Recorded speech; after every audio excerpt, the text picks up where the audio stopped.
What's for dinner? How comfortable are you with making dinner without a recipe? Is it something you struggle with? Do you find it fun? A lot of us struggle with coming up with ideas on what to make, whether it's for dinner or for lunch or breakfast, with a limited amount of ingredients in your fridge. How many times have you opened the fridge and say, I have nothing to eat, when in reality, you just don't know how to approach the ingredients you have to come up with something delicious. Just because it seems like there isn't enough to make something, it doesn't mean that you have no options at all. And this is why I think it's important to have an approach to how you look at the things you have in your fridge and in your cupboard to come up with something that you can happily feed yourself. In today's video, I will give you a fault-proof approach on how to always know what to make, even if it seems like you have nothing in the fridge to cook with. Cooking doesn't have to be something super planned out. It's fun to be creative from time to time. And it's also important to ask yourself, what do I feel like eating, rather than going to a menu and letting somebody else limit your options as to what you want to eat. So how I go about deciding what to make, I first ask myself 3 things. 1, what is the protein? What is the thing that's going to make this filling? These are things like chicken, beef, lamb, tofu, eggs, fish.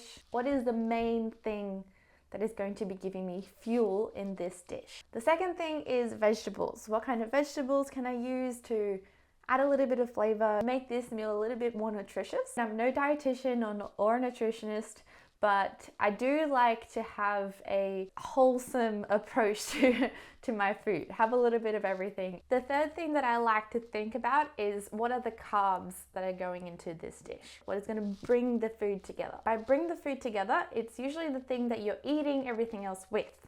So this is kind of like rice, polenta, bread, a wrap, potatoes. I like to think it's kind of like the glue to your meal. You may have different things to it, but the carb brings it all together and makes it delicious. Without going too much into the health benefits of particular foods, a lot of people are scared of carbs. People think that bread, pasta, rice are going to make you fat. I don't think that is true at all. I think carbs are simply a part of your diet. As long as you're not eating bread or pasta with nothing else every single meal, then you should be fine. But again, this is not professional health advice. It's just how I like to approach things. I like to cook delicious food, and let's be honest, carbs are delicious. So don't discriminate any sort of food areas. Eat what you want and eat in moderation, and you'll be fine. The last thing is what flavor you want those things to come across with. In terms of flavor and seasoning, this can be specific cuisines. For example, Mexican have very distinct flavors. Japanese or Asian cooking, I guess you'd say, have very distinct flavors. Indian, Italian, Mediterranean food. You get where I'm trying to go with this. Every different cuisine has different flavors.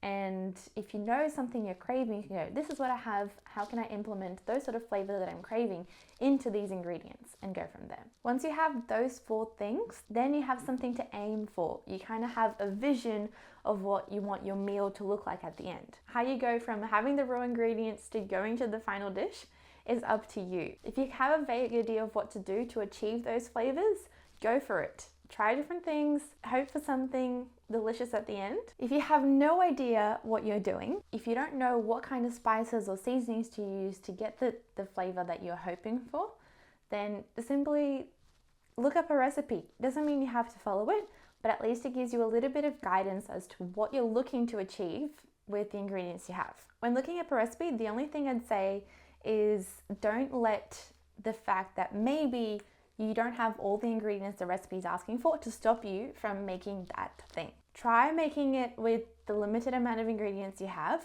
Try substitute different things if you can, but don't let it stop you from making that dish. Try it, make a mental note, and go, oh, last time I didn't have this ingredient. Next time I go to the shops, I'll buy it. For next time I want something like this, I know what I need now. Recipes are not a law. Recipes are simply a guide. Please, please, please imprint this into your brain. Recipes are not a law. Recipes are a guide. Use them to guide you, but make it your own. Change little things. Try different things. Don't let it stop you if you're not following it step by step or word for word. It's okay. Even if you follow a recipe step by step, word for word, doesn't mean that it'll end up exactly like what they cooked either. Depending of where you are in the world, the quality of the ingredients. Someone's pinch of salt might be a little bit heavier or a little bit lighter than yours. It's never going to turn out the same. So knowing that makes it even more of a reason why is to not follow it like a law, but instead as a guide. I understand that for some of you, you might not know yet what is substitutable with different things. It's as simple as Googling. Google is a tool as well in the kitchen. If you go, I don't have, some recipes ask for very particular things, and I know that I'm never going to go buy that particular thing, so I look it up all the time. For example, sometimes I like to make recipes that call for porcini mushrooms, and I don't know where to get that. I know that I'm not going to go out of my way to buy that particular thing, and I simply Googled, what can you substitute porcini mushrooms for in a recipe? And it came out with thyme. I know that I have thyme in my cupboard all the time.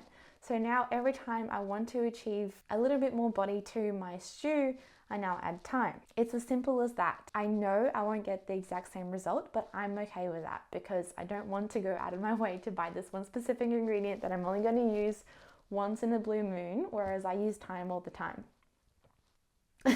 So yeah, the last part of the approach, as I've mentioned before, is once you've made that thing, taste it with a curious mindset and ask yourself, did this turn out how I thought it would? Could I have done something better?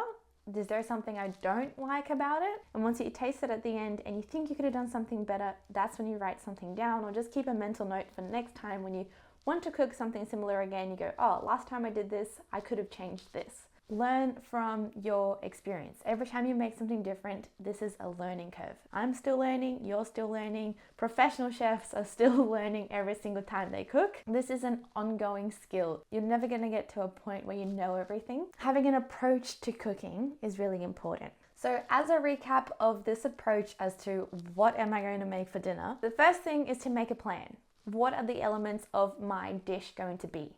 Protein, veg, carbs, and the flavor I'm aiming for. The second thing is action.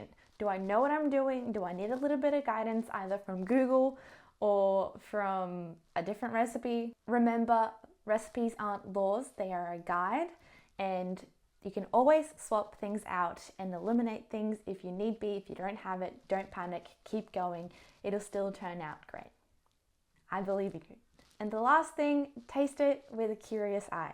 Ask yourself, did this turn out how I thought it would? Did it turn out better than I thought it would? Can I do something differently next time?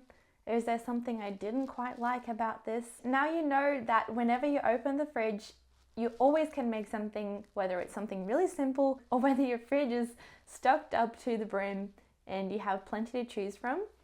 Now you can start experimenting and trying different things. Cooking doesn't have to be perfect. It should be fun and experimental and activate your creativity. I hope this helps you have a little bit more fun in the kitchen, and don't be so hard on yourself when you don't know what to do or if you ever feel stuck while following a recipe. It's okay. Let me know how you go in the comments below, and I'll see you in the next video. You're watching Food for Days.